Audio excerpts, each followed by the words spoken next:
Here is the thing. If all of you will turn the adjustment on your ear, each moment of life experience in which you are focused, giving you new opportunity for identifying desire. What about that? In other words, no perfect moment.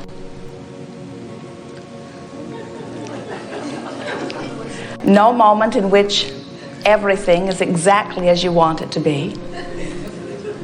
Continuing, adjusting moments, where in every segment of every moment, something else happens for you to respond to. And so it is not so much what is happening as it is what is your response to it. In other words, if you are waiting for the perfect moment in time where everything is just as you need it to be for your world to be a perfect world, then there will undoubtedly be some frantic adjustment, some frustration. But if instead you hold the knowing that all is well anyway, and nothing matters really very much anyway, and that one way or another you'll get it molded into something that works for you, so that the platform of your experience is one that says all really is well, and perfection is an illusion,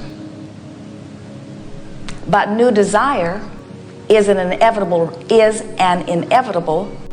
result of contrasting life experience. And when you begin to realize that in every imperfect moment, and they all are, because we are eternal, in every imperfect moment comes the new clarifying preference. And as the new clarifying preference is born, and you do not stay doggedly focused on what has given birth to the preference, but instead you adjust and relax into the idea of what you have concluded that you prefer, it is amazing how quickly universal resources come round to accommodate you in your new desire. It is a wonderful thing how every consciousness, whether you are a full-fledged genius human, or whether you are a cell in a human body, or whether you are the one-celled amoeba in the ocean, or any particle within the universe, every particle is consciousness, and every consciousness is asking, and every asking is responded to, and every response can be received if you will relax and allow yourself to be a vibrational match to that which you are reaching for. Most of you have heard that on many occasions from us. Most of you are getting the sense of what deliberate creating is. And you are following us as we modify even the title of this gathering from science of deliberate creation, science meaning it is always evolving, deliberate meaning you are consciously aware of what you are wanting and do it on purpose, to art of allowing, which really speaks more fully to what your part in deliberate creation is. Your part in deliberate creation is allowing yourself to be connected to the energy that is your source.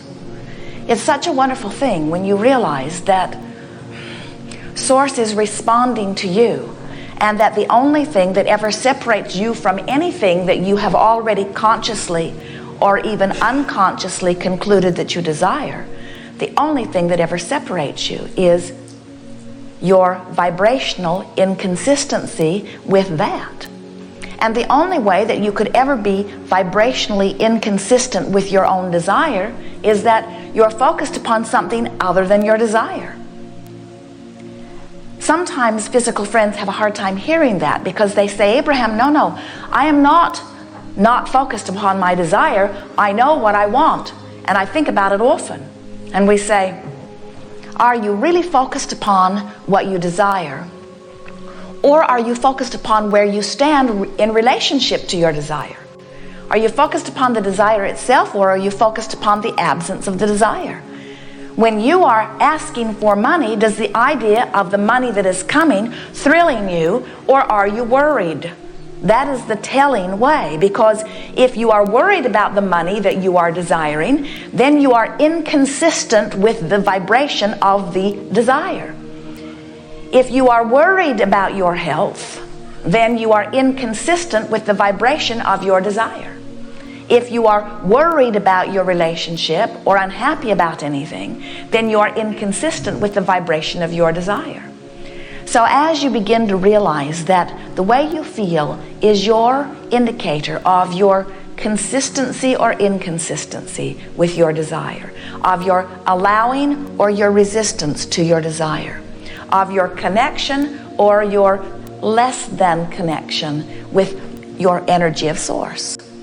So when we talk about allowing, the first place you have to start is with the premise that the only thing that flows is well-being, and I will allow it. That's what allowing is. Allowing is finding a way, any way, to find a way of focusing so that I can then be a vibrational match to that which I desire. And certainly, as has been very aptly demonstrated in this room here today, there are any number of things other than what you desire that could, in any moment in time, take your attention.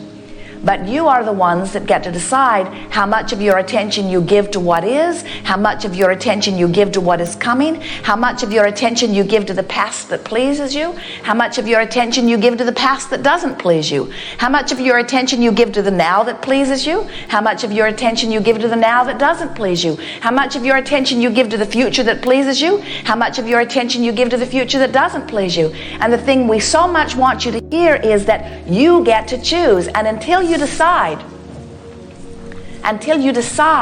that you get to choose, until you decide that you are going to choose, until you say, I am determined to feel good, which means I am determined whether I am perusing past, present, or future, I am determined to be a consistent vibrational match to the energy of my source and to the energy of my desire, which means I want to feel good.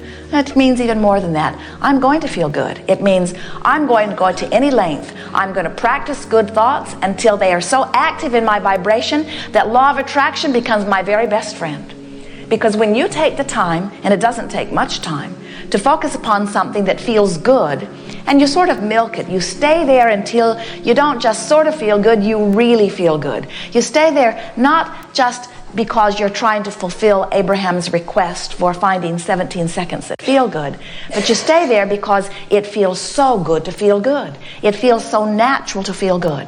And as you begin to practice thoughts that feel good and make the conscious association between those that do and those that don't, and the deliberate determination to gravitate more and more to those that feel good, what happens is you begin to activate within yourself a vibration that matches consistently the vibration of your source. And then law of attraction only delivers to you those things that are a vibrational match to that.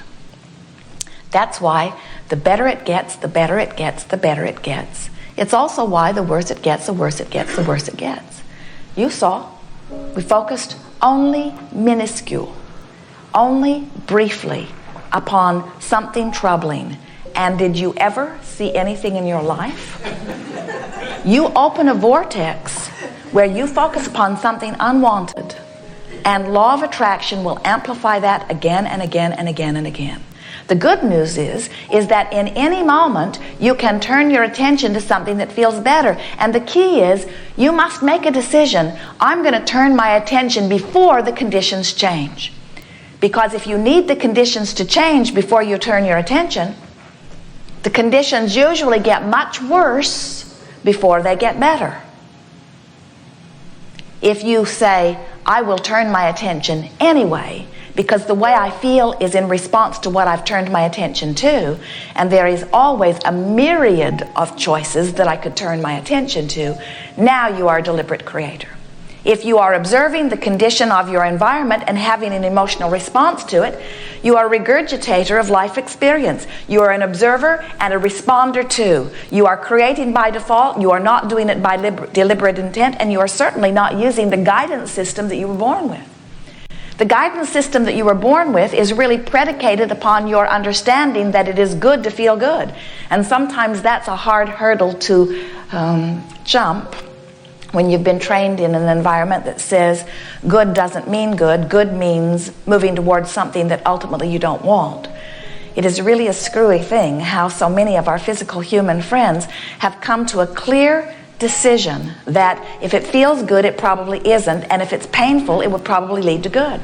And you've really got carried away in that story. You even teach one another in large masses globally that the worse you feel while you are physically focused, the better you will feel when you're dead.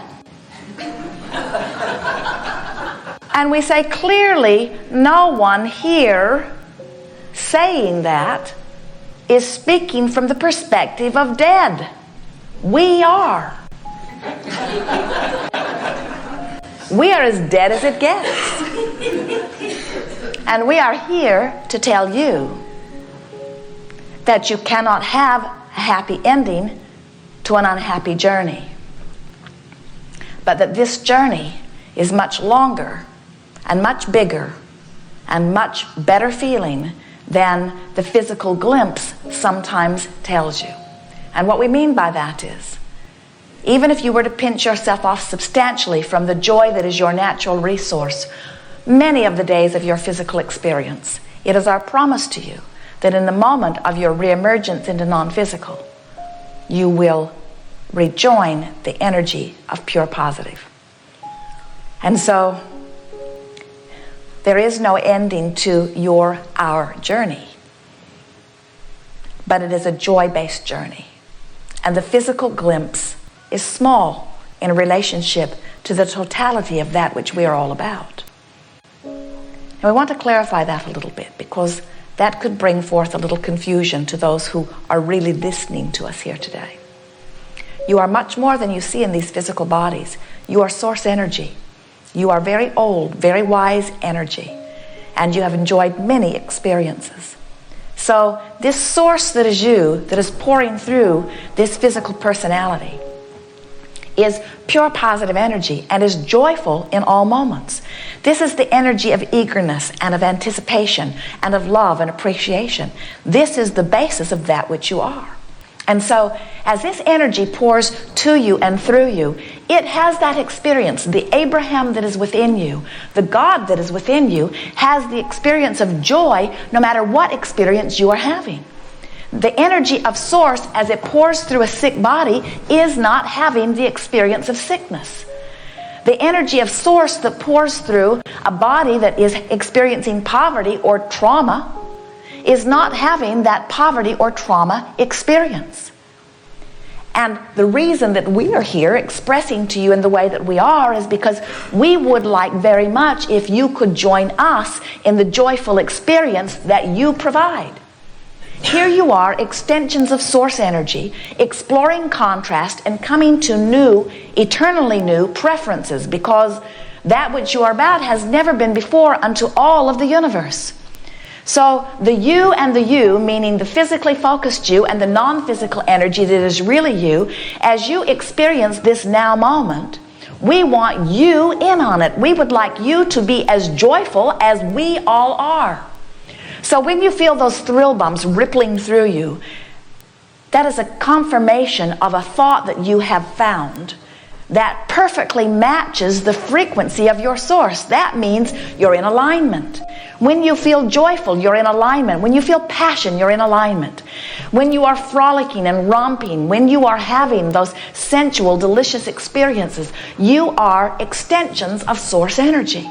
When you feel pain, when you feel sorrow, when you feel anger, when you feel frustration, when you feel overwhelmment, when you feel hate or any of those emotions that feel so empty and awful when you find them, those emotions let you know every single time without exception that you have found a thought and you've activated it within your vibrational countenance well enough that it has become the dominant vibration right here, right now.